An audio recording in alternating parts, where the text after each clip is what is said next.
international students seeking a world-class undergraduate education. These regions offer a rich tapestry of academic excellence, cultural diversity, and vibrant student life. Whether you're drawn to the historical charm of Oxford, the cosmopolitan allure of Paris, the innovative spirit of Berlin, Europe and the UK have something to offer every aspiring undergraduate student. Universities across Europe and the UK cater to a wide spectrum of interests and aspirations for different careers. From renowned institutions like Cambridge and Heidelberg to specialized universities focused on technology and the arts and business, one can find a program that aligns with your academic passion. Today we'll look at an overview of education in the UK and Europe, and then some specific examples of the requirements for each of those universities. In our last presentation, it was suggested that I put out early some of the more secrets of admission, so we're going to start with those. There are no secrets to admission in the UK and Europe. It's actually more transparent than some of the other places that utilize a more holistic system, which we learned about in our previous presentations.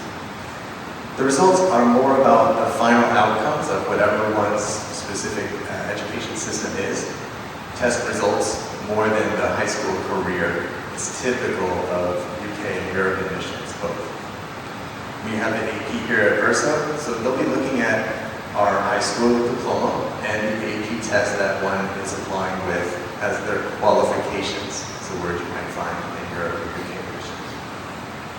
They want to make sure that your interests align with the program that you're choosing and that you have competencies, which is a great fit for Verso for the education. You will probably need to do some version of a personal statement, and that is a little bit more competency-based than it is personality or life experiences.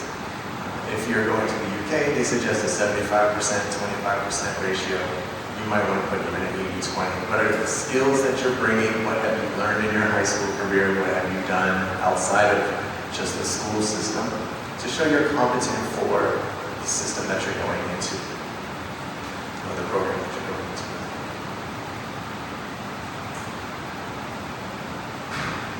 Studying in Europe and UK is an unparalleled opportunity to immerse yourself in a diverse culture, language, and tradition.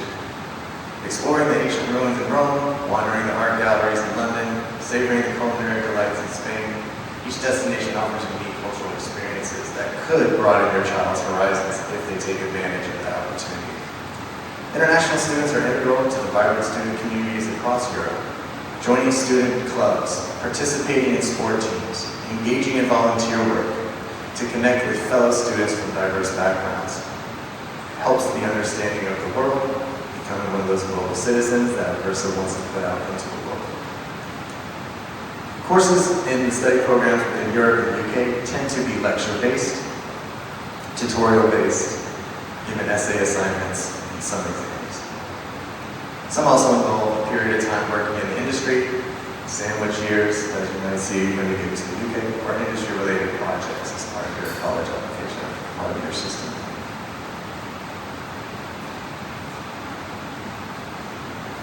Some of the highlights of studying in Europe specifically: tuition fees and living expenses for international students vary across Europe and the UK. Many students work part-time while they study during their university holidays to help support themselves financially.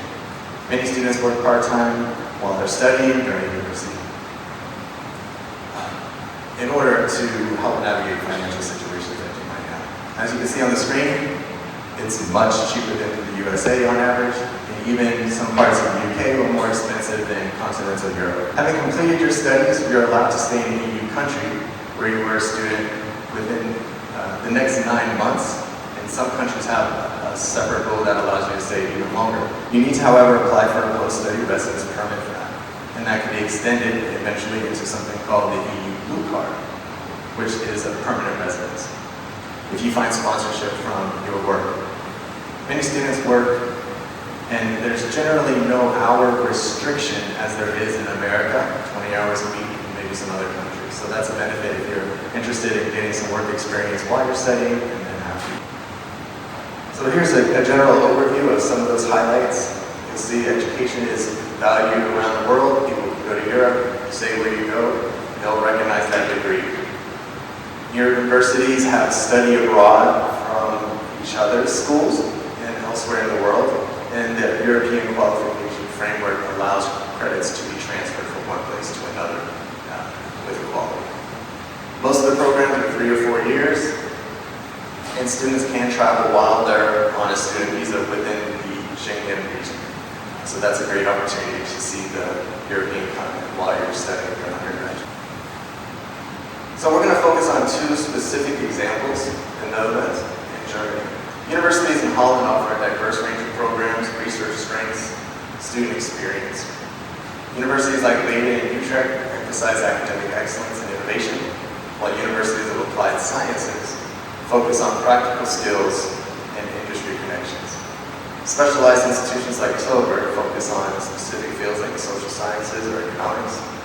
The size of schools varies, with large universities like the University of Amsterdam catering to thousands of students, while smaller institutions like Maastricht University offer a more intimate learning environment.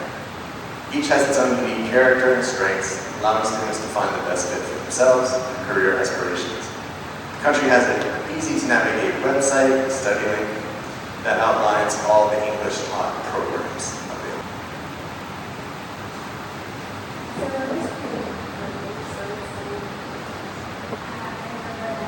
First entered the classroom, that everyone was sitting around the table, and I thought that was really nice because it already showed that you're gonna get to know all your classmates and you're gonna work together. So that was really something that stood out to me. Yeah, absolutely. For me, it was exactly the same. Like, I was really used to having these really big classrooms and just seeing the teacher as like this authority figure that you really get to talk about when there's a specific question. And when I first came to the Netherlands, I saw just like everyone in this very tiny classroom with only like 50 more people and the teacher approaching everyone. I realized like, oh, it's super nice because it's so much more casual. I really like studying it because it's really about the collaboration and not so much about the grade, but about the experiences and the learning journey that are behind this grade. And that's, I guess, also what we are here for, right? And that's why maybe you are considering to come to the Netherlands, because it's really not about the grade, but about spending awesome time here, making friends, and connecting with everyone around. Yeah, it's all about the experience. Exactly.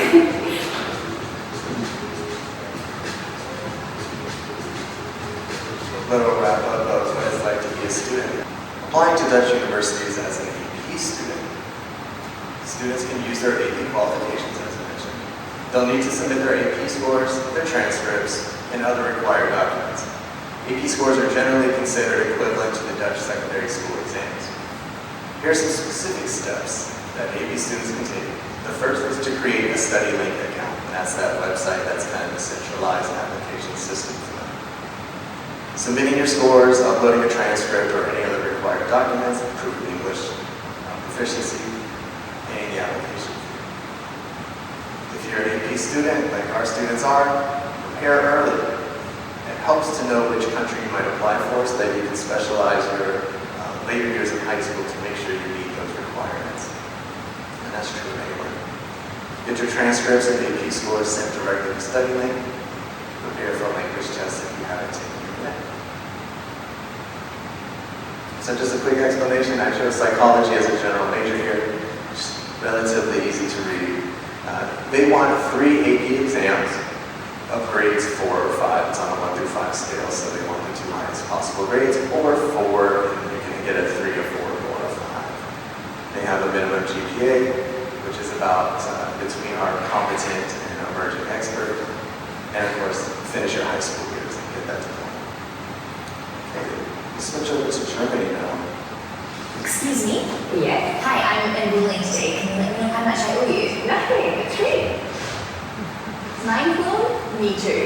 In Germany, university education is almost completely free, so it's no wonder that it's one of the most popular countries in the world to study in. Here are a few things that I bet you didn't know about studying in Germany.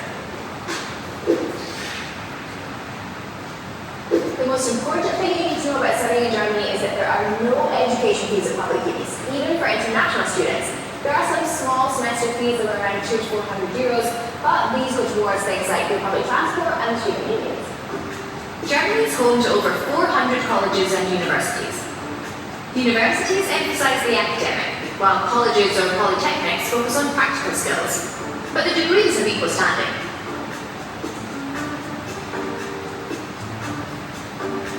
A bachelor's program in Germany usually takes 6 semesters or 3 years, but many students take 8 semesters to finish. It's generally no problem if it takes a bit longer. There are almost 500,000 foreign students in Germany, most of which study in the state of North Rhine-Westphalia, which has the most students in general. International students receive a lot of support here for things like scholarships, counselling, initial steps, and settling in.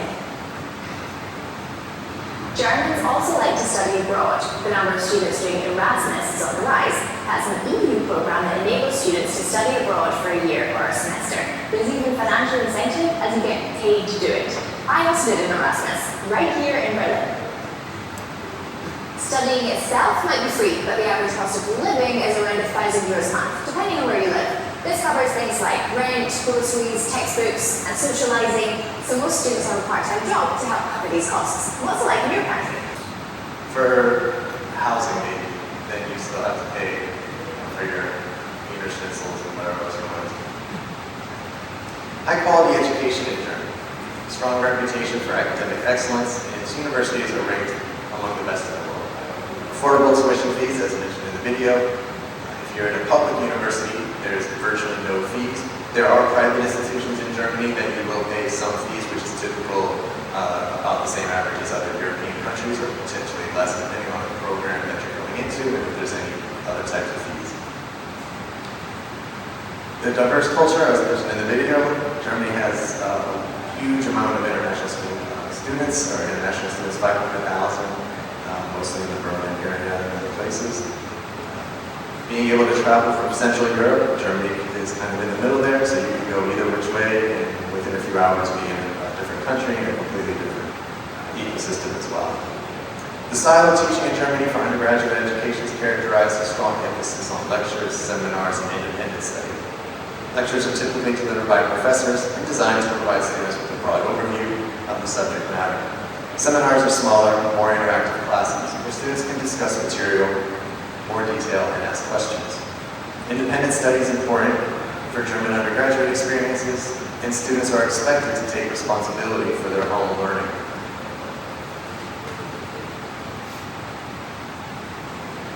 So here is, this is taken from a private university. For the AP students wanting to study in the social sciences, you have to get no less than 3 on your AP exams. Put the tie up first so that folks can see that. Some steps that the universities that interest, some steps that international students can take for applying to the German universities. As of December 4th, that was when I started my presentation slides, there were 169 degree programs taught on campus in English, according to the German universities websites. UniAssist is a non-profit organization that facilitates applications for 200 German universities, offering a centralized document submission, kind of like the American Common App, or even like UCAS potentially in the UK, which we're going to learn a little bit later. Start learning German now. You may still need to demonstrate some proficiency in German for your study at university, but you will want to have it in your daily life. International students from outside the EU will need to apply for a student visa. Your university will help facilitate that a bit. And you need to arrange for accommodation. There's a variety of accommodation options available for international students in Germany, including dorms, apartments, and even homestays. One of the things that is of current events in European news related to schooling is the lack of housing. In some of the smaller cities, which weren't really set up for an influx of international students, the Netherlands is a good example of this. Their legislature is already trying to backtrack on some of the, let's get all those English language degree programs set up because of the influx of international students that has come. And the schools weren't really prepared in the small towns and villages where these universities and colleges exist.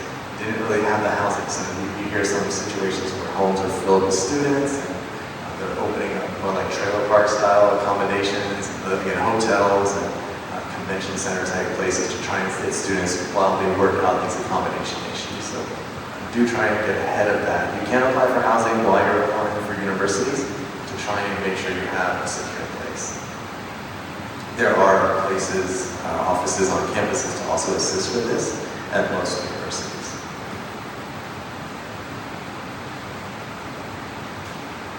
So we see English language or literature and one math, science, and making sure we have a foreign. Now this is straight from the website. It didn't mention Thai, it didn't mention Chinese as a foreign language. It mentioned these three.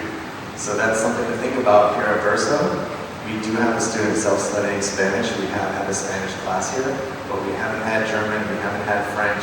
So this is something, if it's one of your students and you're thinking about Germany, you might need to either consult with the admin in the upper loop to see if it would be possible to offer a section of these courses so that we can be proficient enough to show evidence when you go to these universities. And then again, some of these courses like microeconomics and macroeconomics could be condensed into one school year, and that would count where it says 2 AP tests respectively in those subjects. You can kind of knock those out all at once. But they do ask for a bit more of a range compared to some other types of studies. Okay, so now let's transition from continental Europe into the UK. The UK's university system is renowned for academic excellence and a diverse range of institutions.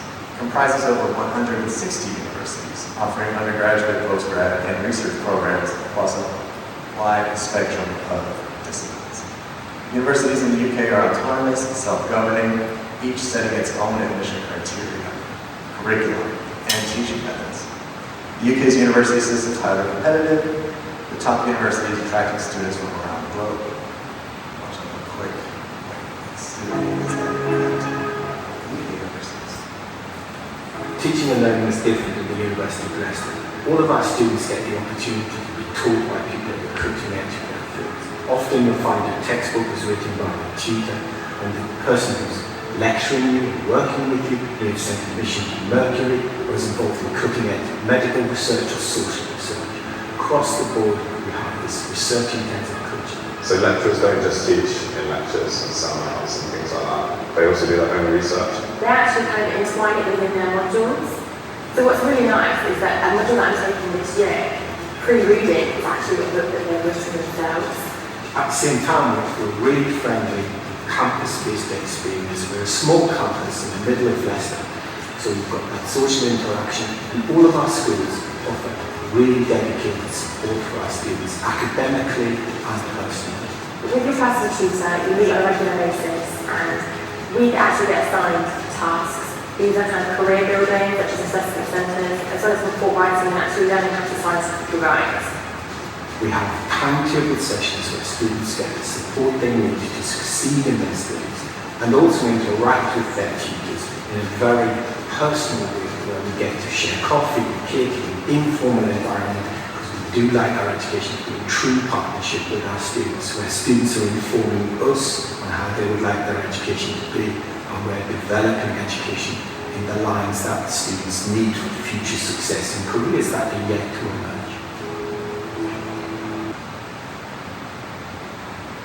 So the structure of the education system, England, Scotland, Wales, and Northern Ireland, four areas that make up the United Kingdom. England, with its largest population and the most universities, offers a wide range of program options, diverse learning environments. Scotland's undergraduate programs typically last 4 years, not 3 as a standard. With a focus on independent learning and critical thinking. Wales universities emphasize practical skills and employability, often incorporating work placements and internships into their programs. Northern Ireland undergraduate education is characterized by close ties to industry, research institutions, providing opportunities for applied learning and research engagement.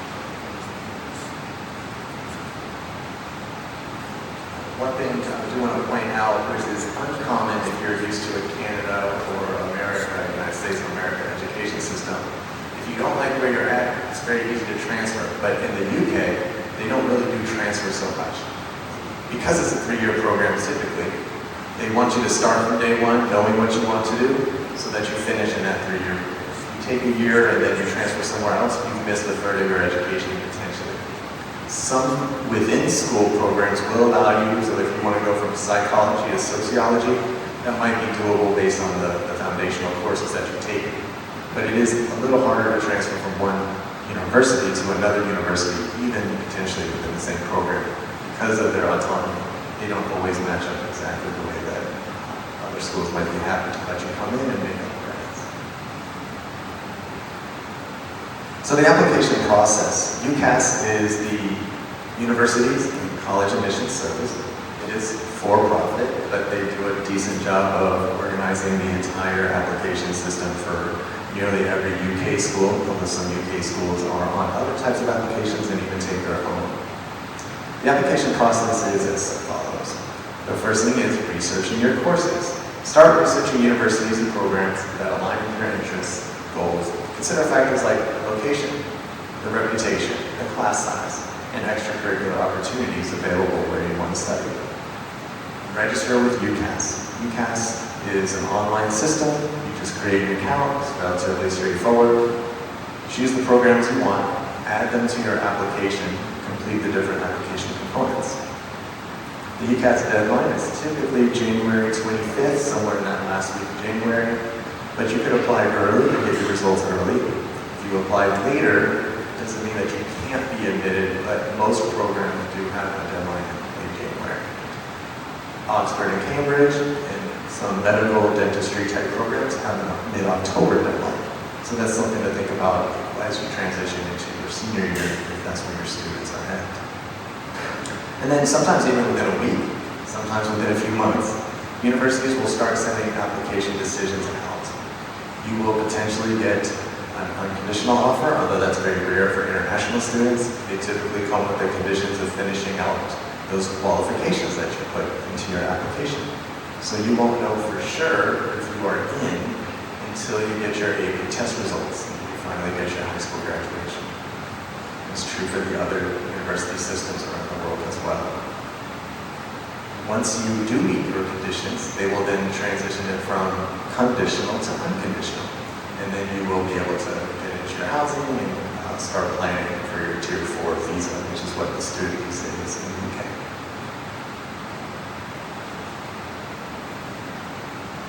So how do you choose between 160 universities, thousands of potential courses? Courses is another word for majors.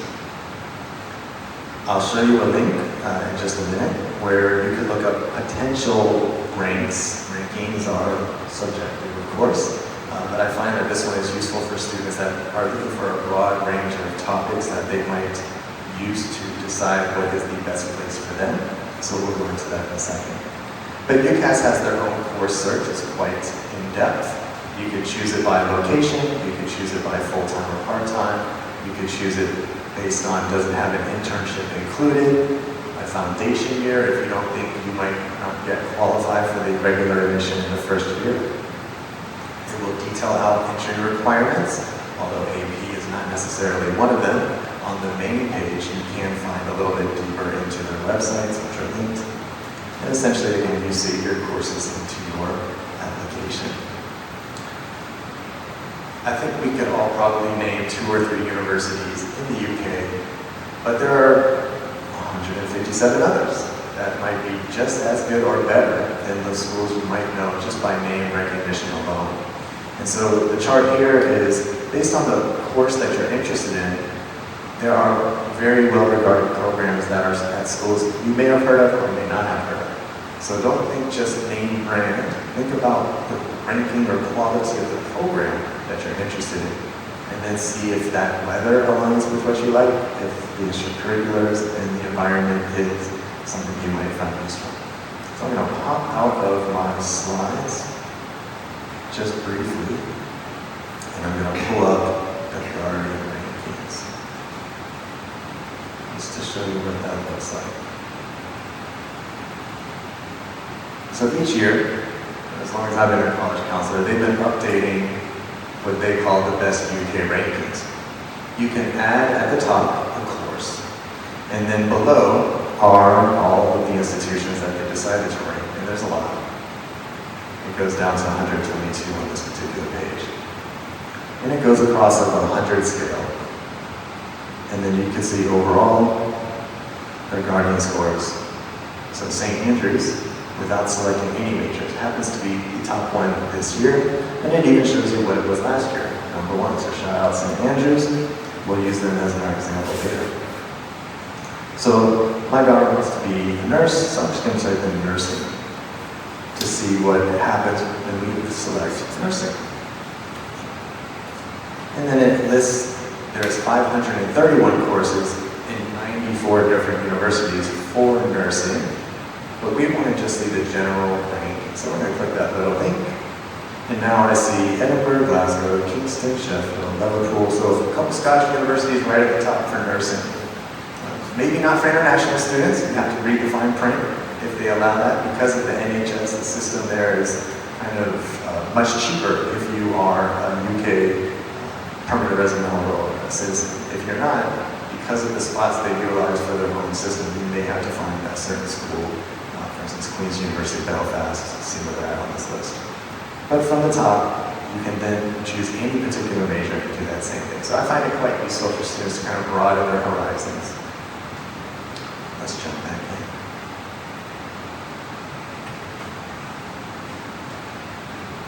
So those application components, education history qualifications. Did you do a Duke of Edinburgh? We have that here in our upper loop. They were working on the field the other day, doing some fitness tests, doing some hiking, their test results. You'll have to do a personal statement. This one again is 75% of what competencies you have in the course that you're applying for. Your English language exams, some might ask for a resume of your activities, most won't. But in Europe, that might be something, especially if you're applying for a hospitality school. I've seen a lot of schools ask for a CV. And some, but not most, will ask for an interview sometime in the fall. The top admission things that the tutors or admissions readers are looking for from the UCAS apps. Your qualifications. How qualified are you for that course? The content of your personal statement. How is it written? Are you enthusiastic about your subject area? Are you able to be successful at their particular university based on what you've put? The content of your reference. In the UK, you get one reference writer, or it is sort of a combined reference across your subjects, and then somebody, me, the counselor, puts that into the application. How is your attitude towards learning and your personal development? That's something that they want. They want good citizens, they want good learners, motivated students on their campuses. And are you able to articulate yourself fluently in writing? It's a sign of what's to come for those tutors. So here's our example from St. Andrews. They go by subject area. So if you're in the Arts and Humanities course, they want a minimum 3.0 GPA. They want 3 AP exams in relevant subjects with a grade of 3 or more. If you're looking at science and engineering, again, they want a 3.0 GPA. They want, potentially if you have an ACT or an ACT, those scores can be added as well. If you want to do, for example, engineering, you need subject tests from your APs, grades of 3 with math, biology, chemistry, or physics.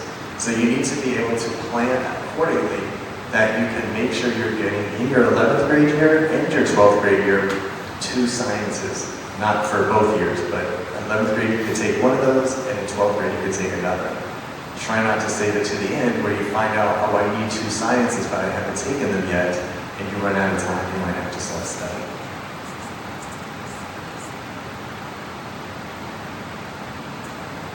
So our final thoughts on UK and Europe admissions and applying in general. It's a diverse place. It's a continent with a variety of languages, a variety of cultures, a long history, and some interesting things happening currently.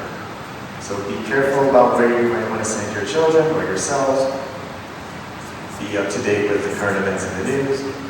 Look at the interesting things about the specific cities and towns that these universities exist in. What's the population like? What are the demographics of crime statistics, just like you would anywhere else? The overall cost will be less than almost everywhere in North America, which is great. Consider your career aspirations. Europe has pathways towards permanent residence and citizenship if you continue working after you graduate or you graduate from your undergrad. If that's something your family is thinking about long term, then Europe might be a great place because of the current EU system that you can have flexibility of where you want to work in each of these countries. Make sure you're properly insured. Every one of these universities will ask for either private healthcare if you don't already qualify for one of those national systems. And that's just something that you'll need to get before you show up there, or as you show up there. And while some applications are holistic, most will focus on examinations and the proof of graduation at the end of your high school career. So do keep that in mind. So again, we have our feedback survey. Thank you so much for coming. It's great to see so many people in the audience interested in the UK and Europe. Feel free to take a screenshot of this and answer this later. It's just a few questions to give us feedback on our presentation style and how we can